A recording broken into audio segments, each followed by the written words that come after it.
You know, last time you fought, you did that interview where you're kind of talking a lot about your mindset and, you know, mental approach to fighting and all that. But it seems this week you're in very good spirits. I was watching the Periscope Q&A you were doing the other day, and it was, you know, very funny. You seemed very lighthearted mood. Is that how you feel this week? Is it very just upbeat and everything? What?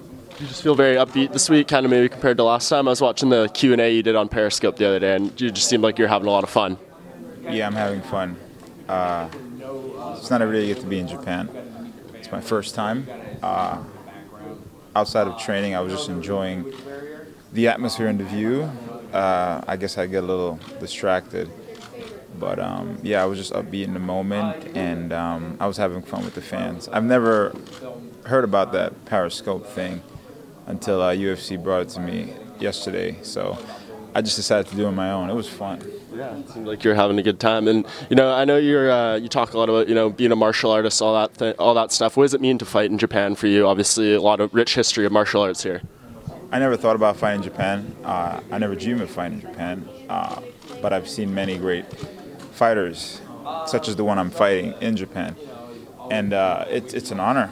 I mean, you know, my background is karate. It stemmed from Japan.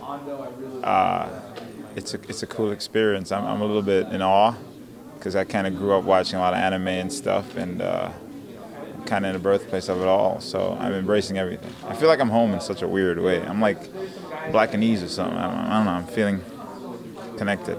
Yeah, and I mean, this wasn't originally supposed to be your fight, your replacement and everything. What was the process in that happening? You know, you're supposed to have a fight overseas last year as a replacement. Didn't end up working out, but is that something you kind of feel like you want to be that guy who always steps up when you're needed?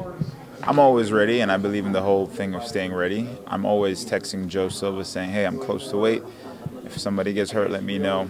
You know, I'm not just here to fight in UFC. I'm here to go up against the best guys. This is completely outside my comfort zone, fighting one of the best in the world. And it's different, but I'm always ready to step up. You know, this is what I do. I don't complain about it. I'm in it for the ride and the glory. Fortunately, not everyone sees it that way, but everybody else.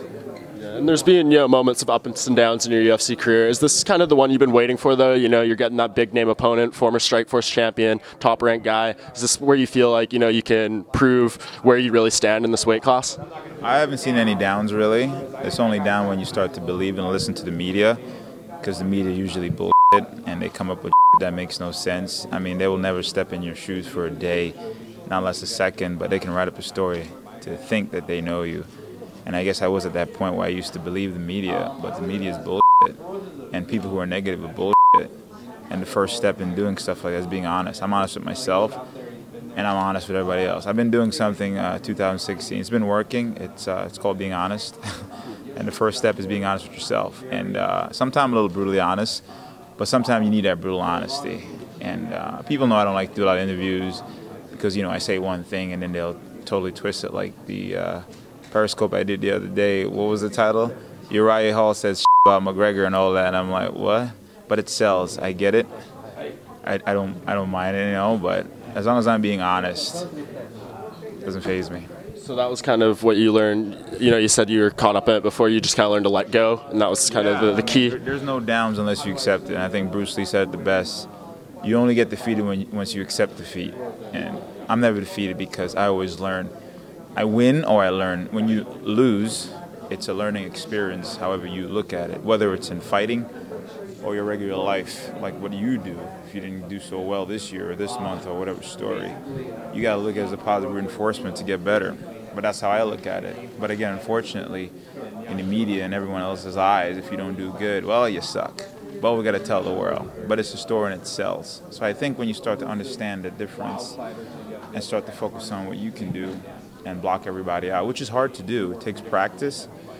It becomes a lifestyle, and it's a lifestyle. How is your thoughts about Musashi? He's a grappler, have a little bit kickboxing background. Do you think you need to adjust because you have a short time to prepare for this fight? No, I don't think I have to adjust. I'm well prepared. I stay ready. One of the best things that have been happening, and I'm sure this is going to be a title for whatever story you guys are going to write, is Musashi's been very confident. He might be a little overconfident, especially with my ground game. I'm glad it plays in my favor because I get to surprise him, hopefully. I don't see him being a threat. I don't see him submitting me. I look at him more of a striker, as a grinder. I don't personally think he's evolved. He's more of that old school, in-your-face, come forward. And when you have that type of mentality, a guy like me that's very technical, again, it plays in my favor because I get to outclass you and pick you apart. Not to say anything disrespectful to the guy. He's a veteran. He earned his way.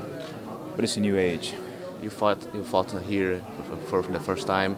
How do you see the people? You meet much fans in this short time you spend here in Japan. I love the Japanese fan. I've never been to Japan. What I love about the Japanese fan is they don't give a shit about you or what you got to say. They more care about, they care more about the fight. They have the respect of the sport. It's sad because a lot of American fans don't look at it that way. You got to win, and if you don't win, we're upset. It's like you look at football, and people get bent out of shape or upset, start riots and stuff. I'm sorry, I'm the one in there playing. What the are you doing, fan?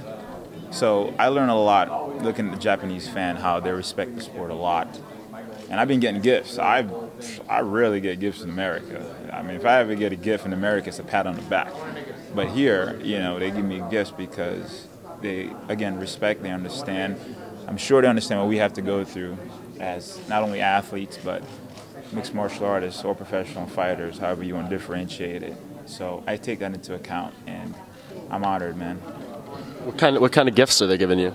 Oh, cool stuff, chopsticks, soups, noodles, bandanas and stuff like that. But it's the thought that counts. And again, it shows the appreciation of them just giving a fuck.